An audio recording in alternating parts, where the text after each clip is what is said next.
Good morning students. आज हम पढ़ेंगे क्लास 10 गणित का प्रश्नावली 3.5 जो हमारे पास है वज्र गुणन विधि। वज्र गुणन विधि का सबसे पहले आपको फॉर्मूला पता होना चाहिए, जो मैंने यहाँ पे लिखा है। ये वज्र गुणन विधि का फॉर्मूला है x b1 b2 c1 c2 a1 a2 और b1 b2। आप जब इसको करोगे तो x upon b1 c2 minus b2 c1 equal to y upon c1 a2 minus c2 a1 और 1 upon a2 b2 minus a2 b1। तो ये आपका मैंने यहाँ पर ये सूत्र है, ये आपको आना चाहिए, ठीक है। तो देखो यहाँ पर वज्र गुणन विधि हमारी कब लागू होगी, जब हमारे पास इस प्रकार का फॉर्मूला हो, ये वाला हो केवल। बाकी औरों के लिए जैसे समांतर है जिसमें कोई हल नहीं है, और समपाती यानी अनेक हल, इसके लिए हमारा वज्र गुणन विधि लागू नहीं होगा। समझ गए? तो a1 a2 does not equal to b1 b2 जहां पे हो वहीं पे आपका वज्र गुणन विधि लागू होगा। प्रश्नावली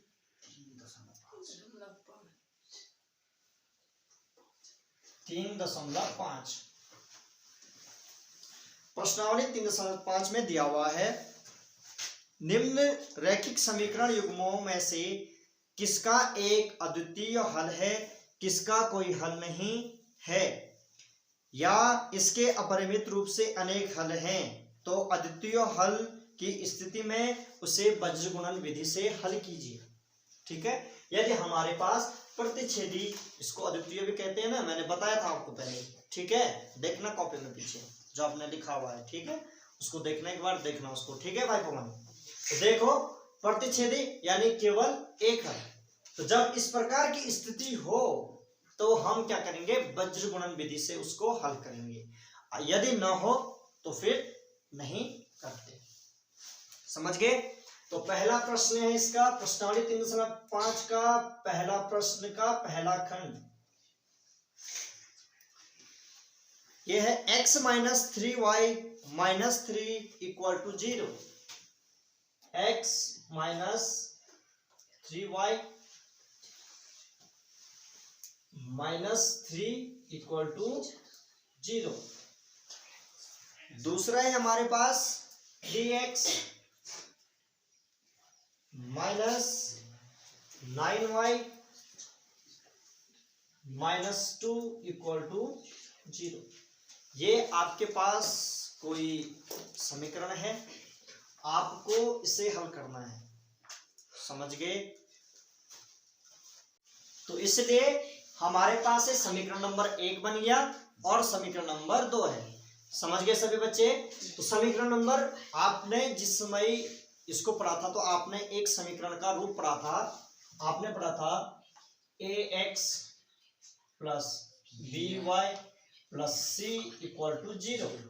आपने ऐसा पढ़ा था पहले, मैंने पढ़ा रखा है ये, ठीक है। अब देखो, यदि मैं समीकरण नंबर 1 के लिए मानूं, किसके लिए, इसको मैं समीकरण नंबर 1 मानता हूं, इसको मानते हैं समीकरण नंबर 2। तो समीकरण 1 से क्या हो जाएगा, देखो a1x plus b1y plus c1, है ना। समीकरण 1 के लिए होगा a1x plus b1y plus c1। अर्थात हम इस समीकरण में देखेंगे हमारे पास a1 कितना दे रखा है, b1 कितना दे रखा है और c1 कितना दे रखा है। यह है आपका x के आगे कुछ नहीं, तो a1 बराबर 1, b1 बराबर माइनस 3 और c1 बराबर माइनस 3। समझ गए? यहाँ पे जो a1 b1 और c है ये संख्याएं हैं, ये संख्याएं देखो y y से आगे b1 है तो y से आगे b1 यानी -3। c1 ये हो गया। a1 x के आगे वाला, तो x के आगे कुछ नहीं तो 1। ऐसे ही मैं अगर इसको मान दूं a2, समीकरण नंबर 2 को a2 मान सकता हूं ना। इसके हो गए a1 b1 c1, इसको होगा a2 b2 c2। तो a2 बराबर a2 होगा 3, कितना होगा b2 होगा -9, ये दिख रहा है ये, ठीक है। और c2 बराबर -2, समझ गए। इसमें से आपको a1 upon a2 b1 upon b2 c1 upon c2 आसानी से मिल गया। a1 आपका ये, b1 आपका -3 और c1 आपका -3, a2 3, b2 -9 और c2 -2, समझ गए। और हम पहले इसको देखेंगे कि क्या ये हमारा प्रतिच्छेदी रेखा है। अगर ये प्रतिच्छेदी होता है या इसके केवल एक हल होता है तब जाके इसका आंसर आएगा, समझ गए, तब जाके इसका आंसर आएगा। यदि इसका नहीं होगा तो हम इस प्रश्न को यहीं पर छोड़ देंगे, समझ गए। तो देखते हैं a1 अपॉन a2, आप इसके नीचे लिखोगे इसको, है इसी के नीचे लिखना ये वाला, समझ गए। a1 अपॉन a2 अर्थात 1/3, a1 है 1, a2 है 3, b1 अपॉन b2 ये है -3 और -9, समझ गए सभी बच्चे, सबको समझ में आ रहा है। और आपका c1 अपॉन c2 है -3 अपॉन -2। तो देखो माइनस से माइनस कटता है, 3 एकम 3, 3 तिया 9, अर्थात b1 अपॉन b2 भी 1/3 आ रहा। c1 अपॉन c2 माइनस से माइनस तो कट रहा है, पर ये भी ये इस प्रकार के रूप का हो रहा है, इस प्रकार के रूप का हो रहा है। अर्थात यहां से हमको ये पता चला कि जो a1 है इसके नीचे लिखेंगे आप, ठीक है, a1 upon a2 equal to b1 upon b2 does not equal to c1 upon c2।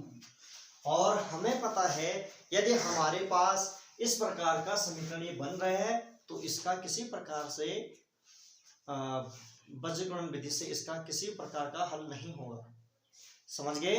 क्यों नहीं होगा? क्योंकि समांतर प्रकार की आ गई है, समझ गए। किस प्रकार का है ये? समांतर प्रकार का। इसका एक अद्वितीय हल नहीं है। क्या नहीं है? अद्वितीय हल नहीं है। तो इसलिए यह प्रश्न यहीं पर समाप्त हो जाता है, समझ गए सभी बच्चे। क्यों? क्योंकि जब प्रतिच्छेदी की स्थिति में हो तभी हम इसको हल करते हैं, परंतु यह समांतर की स्थिति में है, लिखेंगे आप यहाँ पे। इसलिए क्योंकि यह समांतर की स्थिति में है, a1 upon a2 equal to b1 upon b2 does not equal to c1 upon c2। और यदि आपके पास ऐसा है तो इसका किसी प्रकार का हल नहीं होगा, समझ गए।